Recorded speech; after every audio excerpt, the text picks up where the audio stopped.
یہ کہہ رہے ہیں کہ نظر کے بارے میں پوچھ رہے ہیں. نظر کہ گاؤں میں لوگ کہتے ہیں کہ کوئی بھی نئی چیز لو تو نظر لگتی ہے. دیکھو اس میں نظر تو برحق ہے، لگنے کا امکان ہوتا ہے، لیکن ہر وہ چیز جس کا امکان ہو ضروری نہیں ہے کہ وہ لازمی ہو بھی جائے. امکانات کی دنیا تو بہت بڑی ہے نا، اس میں افراط اور تفریط ہے. کچھ لوگ تو ایسے ہیں جو نظر کے وجود ہی کو نہیں مانتے، وہ کہتے ہیں نظر سرے سے لگتی ہی نہیں ہے. اور کچھ لوگ کہتے ہیں ایسے ہیں کہ اس میں بہت مبالغہ کرتے ہیں، ان کو ہر وقت لگ رہی ہوتی ہے ان کے رائے کے مطابق کہ اس کو لگ گئی، اس کو لگ گئی، اس کو لگ گئی، یہی چلتا رہتا ہے پروگرام. تو نہ اس میں وہمی بننے کی ضرورت ہے اور نہ نظر کا انکار کرنا جائز ہے ہمارے لیے. جو لوگ نظر کا انکار کرتے ہیں نا، وہ ہیں سیکولر لوگ، لبرل لوگ، جو شریعت کو نہیں مانتے. وہ کہتے ہیں اس کی کیا دلیل ہے؟ بھائی ہمارے پاس دلائل مشاہدہ بھی دلیل ہوتی ہے، لیکن وحی خود دلیل ہے ہماری نظر میں. وحی جب نبی صلی اللہ علیہ وسلم نے بتا دیا کہ العین حق، نظر برحق ہے، تو ہمارے لیے یہ بھی ایک دلیل ہے. اب کوئی رسول کو مانتا ہی نہ ہو، اللہ کو مانتا ہی نہ ہو، تو وہ نہ مانے، وہ اس کا ہیڈیک ہے. ہم کوئی سائنسدانوں کو مجبور تھوڑی کر رہے ہیں کہ آپ نظر کو مانو. سائنسدان جنت مانتے ہیں کہ جنت ہے؟ جواب دینا. سائنسدان مانتے ہیں موت کے بعد دوبارہ زندگی ہے؟ یہ سائنس کا ٹاپک ہی نہیں ہے بھائی، سائنس یہاں تک پہنچی نہیں ہے. تو نظر تو برحق ہے، کوئی بھی اچھی چیز ہو، کوئی بھی بہت ہو، تو اس میں چانس ہوتا ہے کہ نظر لگ جائے. نبی صلی اللہ علیہ وسلم نے فرمایا اگر کوئی چیز تقدیر پر غالب آ سکتی تو وہ نظر ہوتی، اور نظر اونٹ کو ہانڈی تک پہنچا دیتی ہے. اچھا والا اونٹ ہوتا ہے، نظر لگی گیا. آپ نے دیکھا ہوگا بڑے بڑے اونچے کٹے بیل لوگ لے کر آتے ہیں بقرعید کے دنوں میں، بعض دفعہ نظر لگتی ہے دھڑام سے گر جاتے ہیں، بعض دفعہ ویسے ہی گر جاتے ہیں غربت مہنگائی سے متاثر ہو کے، لیکن بعض دفعہ نظر بھی لگتی ہے. تو ہمارے پاس جو نظر کے برحق ہونے کی دلیل ہے وہ رسول اللہ صلی اللہ علیہ وسلم کا قول. اسی وجہ سے یعقوب علیہ السلام نے جب اپنے بیٹوں کو مصر بھیجا تو خوب لمبے خوبصورت بیٹے تھے، تعداد میں بھی زیادہ تھے، تو ان سے کیا فرمایا؟ لا تدخلوا من باب واحد وادخلوا من ابواب متفرقہ. اے میرے بیٹو، ایک دروازے سے داخل نہ ہونا، متفرق دروازوں سے داخل ہونا. کیونکہ ایک ہی گیٹ سے جب جائیں گے نا، ایک باپ کے 11 بیٹے اتنے خوبصورت اور لمبے لمبے اور خوبصورت جوان، تو لوگ بولیں گے یار کیسا خوش قسمت باپ ہے جس کے 11 بیٹے ہیں. سمجھتے ہو کہ نہیں سمجھتے؟ آج کل تو فیملی پلاننگ نے نظر کا چانس ہی ختم کر دیا. 2 بچے ہوتے ہیں وہ بھی اچھے نہیں ہوتے. تو یہاں قرآن سے بھی ہمیں، حدیثوں سے بھی پتہ چلتا ہے کہ امکان ہے. لیکن ایک بات یاد رکھو، دنیا میں یہ بہت امپورٹنٹ بات ہے، کاش اس کو سمجھ جاؤ. یہ تجربوں کا نچوڑ ہے جو میں آپ کے سامنے پیش کر رہا ہوں. امکانات کی بیس پہ یقینی دعوے کرنا یہ تمام گمراہیوں کی بنیاد ہے. جادو کا بھی امکان ہوتا ہے، کسی پہ جادو ہو جائے، ہزاروں میں کسی ایک پہ، لیکن روحانی عامل کے پاس جب آپ جاؤ گے کہے گا آپ پہ بھی جادو، آپ پہ بھی جادو، آپ پہ بھی جادو، آپ پہ بھی جادو. جب آپ کرو گے نا کہ بھائی مجھ پہ جادو کیسے ہے، تو کہے گا کیا جادو برحق نہیں ہے؟ سمجھ میں آ رہی ہے بات؟ ڈاکٹر یہ بدماشی کبھی نہیں کرتا. آپ ڈاکٹر کے پاس جاؤ، آپ کے گردے میں پین ہو رہا ہے، وہ چیک کرے گا کہ گیس کا پین ہے یا پتھری کا پین ہے، کیونکہ ڈاکٹر اس کا علم ہے باقاعدہ. وہ کبھی یہ نہیں کہے گا کہ پتھری ہے بس تکا مار دیا. بھائی ڈاکٹر صاحب پتھری کا پین کیوں ہے؟ تو وہ جواب میں کہے کیا گردوں میں پتھری ہوتی نہیں ہے کیا؟ آپ بولو گے ہوتی تو ہے، میرے ہے یا نہیں ہے مجھے تو یہ تو بتاؤ. حالانکہ گردوں میں پتھری ہونے کا جتنا چانس ہے نا، جتنی پرسنٹیج 100 میں، جادو کی اس سے بھی کم ہے. ہزاروں میں کسی ایک پہ ہوتا ہے جادو.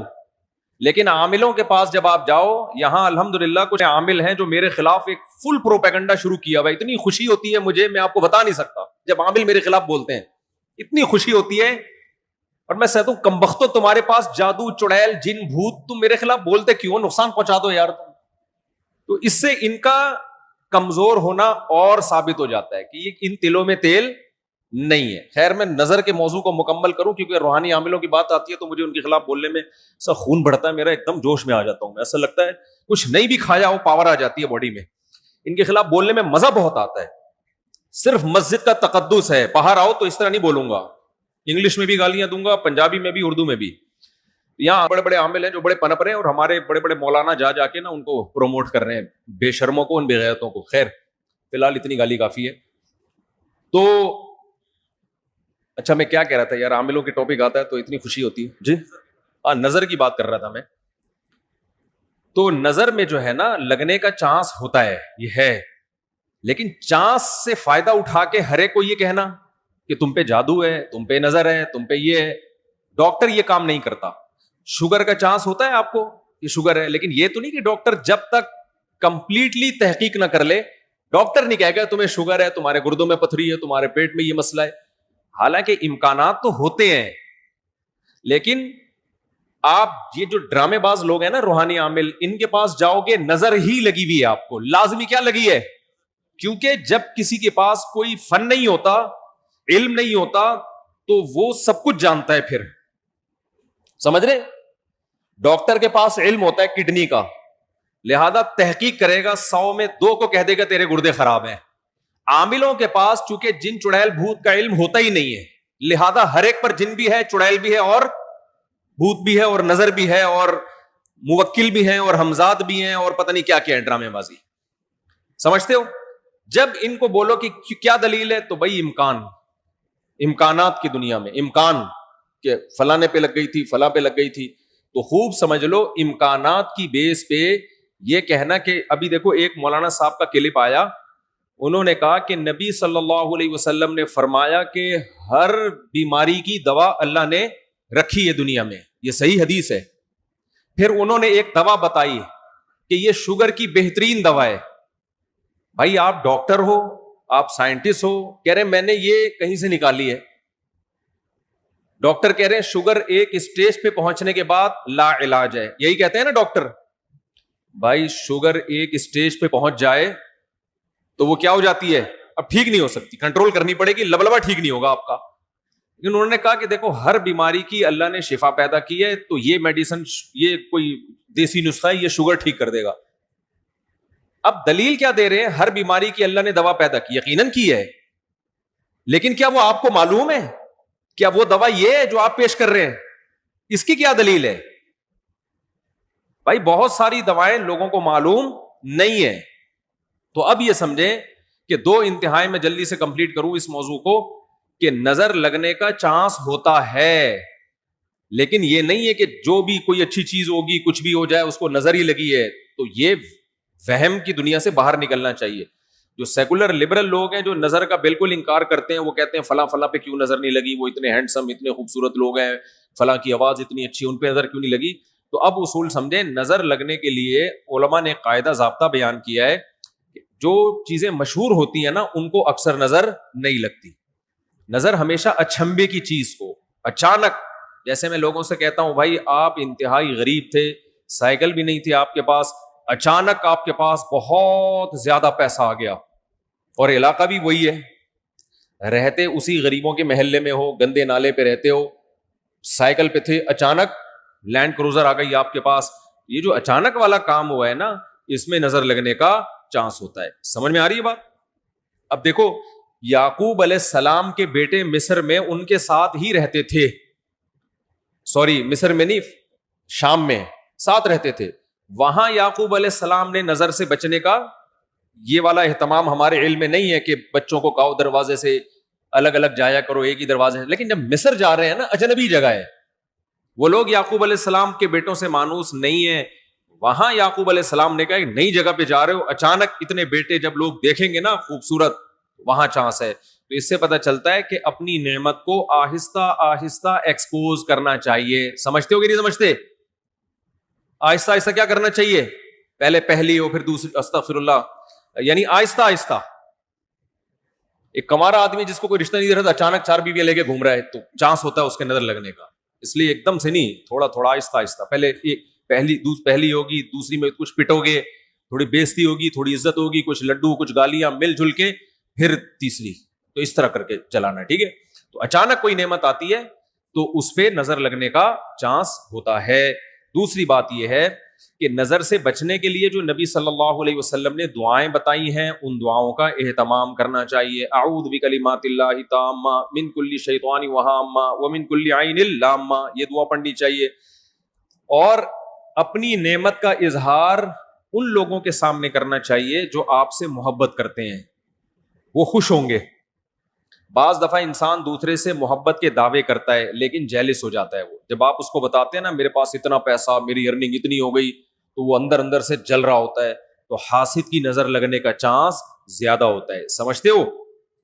تو اپنی نعمت ہر ایک کے سامنے نہیں بیان کرنی چاہیے.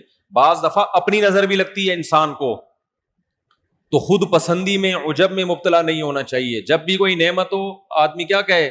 اللہ کی دین ہے بھائی، میرا کمال نہیں ہے. کس کی دین ہے؟ یہ اللہ کی دین ہے. تو ان چیزوں کے اہتمام سے نظر کا چانس کم ہو جاتا ہے. باقی عاملوں کے پاس نہ نظر کا کوئی علاج ہے سوائے مسمرزم کے. دماغ کو کنٹرول کر کے کچھ الٹی سیدھی چیزیں آپ کی کھوپڑی میں ڈال دیتے ہیں تو اس سے آپ سمجھتے ہو کہ میں ٹھیک ہو رہا ہوں. ٹھیک نہیں ہوتے.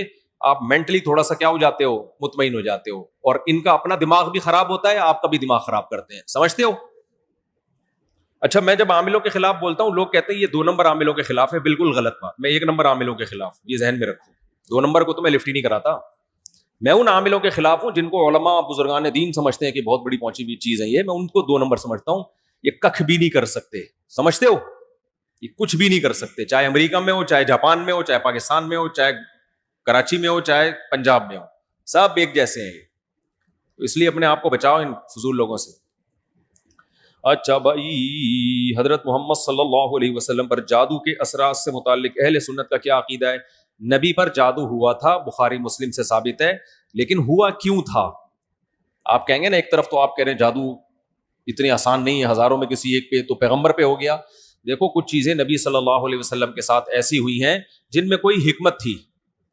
یہودی آپ کو جادوگر کہتے تھے، جادوگر جادوگر. اللہ نے تھوڑا سا اثر ہونے دیا تاکہ یہودیوں کو الزام لگانے کا موقع نہ ملے. جادوگروں پہ جادو کا اثر نہیں ہوتا، تو تھوڑا سا اثر اللہ نے ہونے دے دیا. اتنا اثر کہ آپ کبھی کبھار بھولنے لگے کچھ چیزیں. کچھ کام کیا ہوتا آپ کو یاد نہ ہوتا. اس سے زیادہ اثر نہیں ہوا آپ کے اوپر. اور یہ اثر اس لیے اللہ نے ڈالا تاکہ لوگوں کو یقین آ جائے آپ بشریت میں کامل ہیں اور آپ جادوگر نہیں ہیں. اصل مقصد یہ الزام کی نفی تھی. اگر یہ اتنا آسان ہوتا تو ابو بکر پہ کیوں نہیں ہو گیا میرے بھائی؟ حضرت عمر پہ کیوں نہیں ہو گیا؟ حضرت عثمان پہ کیوں نہیں ہو گیا؟ سیدنا علی پہ کیوں نہیں ہو گیا؟ یہ تو ایک تماشا بنا لیتے لوگ. فرعون کے موسیٰ علیہ السلام کے مقابلے میں جادوگر آئے ہیں. آپ لوگ کو آواز صحیح آ رہی ہے؟ گونج تو نہیں رہی ہے آواز؟ مجھے تو گونج رہی ہے آواز. بھائی موسیٰ علیہ السلام کے مقابلے میں جادوگر آئے. قرآن کہتا ہے یخیل الیہ من سحرہم انہا تسعی.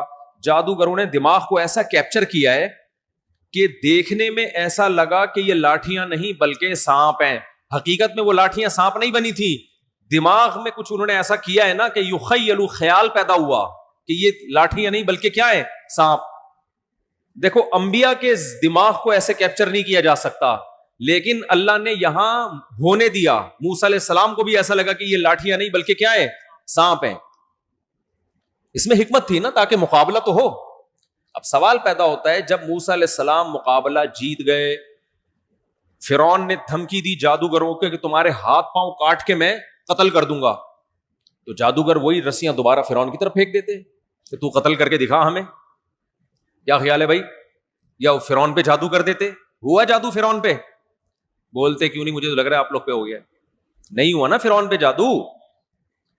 بھائی جادوگر ہزاروں جادوگر تھے، سینکڑوں تو تھے ہی. انہوں نے سوچا کہ یار تو ہمیں دھمکی دے رہا ہے، انتر منتر کلی کل انتر ہو جا منتر چھو.